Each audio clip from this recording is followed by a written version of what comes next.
Rana ji, Anil ji, Akshay ji, Salman, Dubai, ये I think they are brilliant actor. Madhuri ji, हमारी तब्बू, हमारी विद्या बालन, एंड जिन जिन के साथ काम किया, आई थिंक दे आर, वही आपको मैं बता रहा हूँ ना कि यार मतलब मुझे कभी कम्युनिकेशन की कभी प्रॉब्लम ऐसे हुई नहीं, मुझे कभी वो लोगों की ईगो संभालने का मौका ऐसा कुछ हुआ ही नहीं कभी।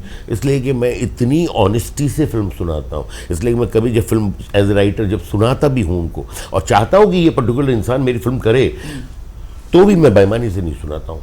मैं एकदम ईमानदारी, यही होगा और ये नहीं होगा। मैं नहीं चाहता हूँ कि सेट के ऊपर वो एक हल्का सा बदमज़गी रहेगी, अरे मुझे ऐसा बताया था, ऐसा किया। No, I am not a cheater, I am a director, तो आई नॉट चीट। आप नहीं करेंगे, मैं दूसरे से करवाऊंगा, चाहे वो आपसे अच्छा ना हो भाई मेरी, लेकिन आई विल नॉट लाई। तो मैं अपने एक्टर से लाई नहीं करता, मैं अपने प्रोड्यूसर से लाई, मैं झूठ बोलता नहीं हूँ जब तक मुझे 5, 10, 15, 20 करोड़ का फ़ायदा ना हो।